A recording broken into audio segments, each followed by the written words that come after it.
Paudie's joining us live on BBC Radio Lancashire. Paudie, first of all, congratulations on the trophy. You got it in your hand. Yeah. It's voted for by the fans. That must be extra special. Yeah. They've seen that first 20 minutes today. They probably would have voted otherwise, but my legs kind of gave up on me. But yeah, we got there in the end. We regrouped at half time, and yeah, we reshuffled a bit and came out in the second half and done well. So yeah, as you said, it definitely means a lot from the fans who've obviously travelled both home and away in unbelievable numbers all year. So just like to thank them very much.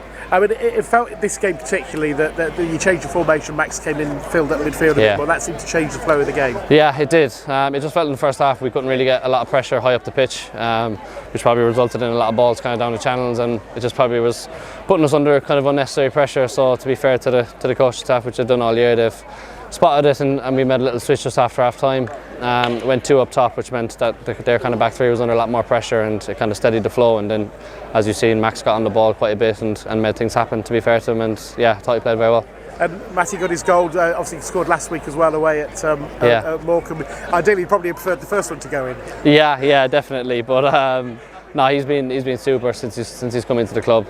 Exactly the type of player and definitely character that we needed, kind of in around the change rooms. He's opinionated. He's a big character within the dressing room, and yeah, we'd love to have him back here again next year if it was possible. But for us this year, he's been super, and I'm glad to see him get the goal today. And then I saw Paudie, the peacemaker, just after the penalty.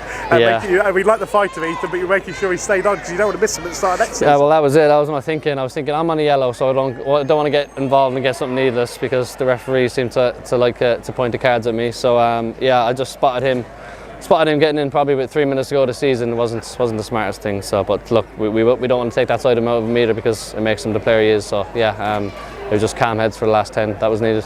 11th for the campaign, nearly got the 10th. It just didn't quite work out at Cheltenham for you, but that's a great campaign, isn't it?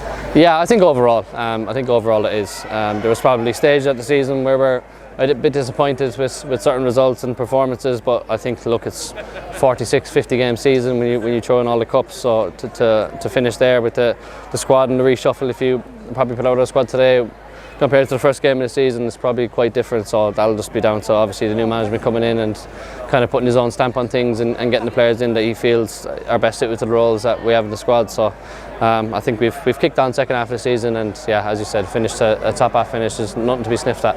I know he's the boss, so you're not going to say anything negative, but what's Mark been like when, like you said, it's his first full season in charge?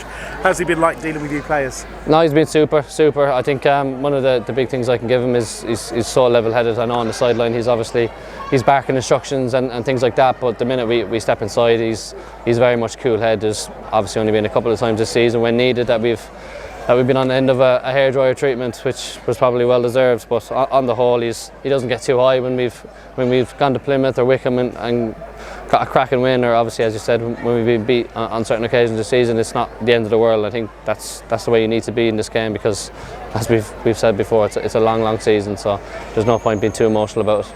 You mentioned wanting Matty back. You definitely got Adam alongside you next season. You want a big smile on your face. Yeah. I love playing with him. He's first of all a really good guy.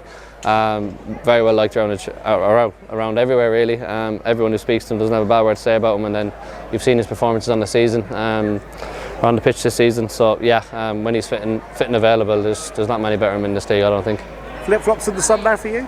Yeah, we'll have a couple of weeks rest. I'm looking forward to going back home, spending a few weeks back in Ireland with the family. Don't get to see him too often, so that'll be nice. So maybe not sun then?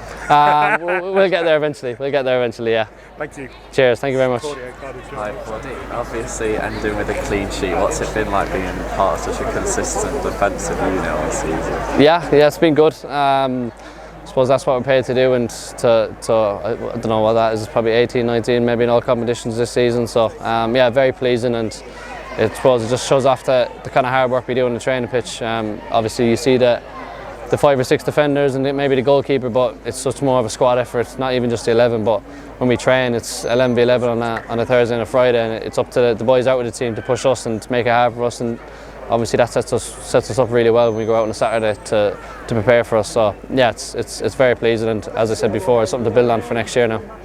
Yeah, you say building on next year now. It's been so many positives this season. Are you confident going into next year now that you've got that foundation? Yeah, definitely, because I think some people might say, there might be a bit of change in the squad with obviously players out of contract, loan players going back, X, Y and Z, but I think the structures are there. We've seen that when lads have just stepped in, who've been out in the cold for a few weeks, and they've stepped in and they've slotted in seamlessly. So well, hopefully that'll be the case with new signings in the summer, that they'll kind of hit the ground running. It won't be too much of a shock to the system, and as I said, we can kick on and hopefully push on again for another good finish.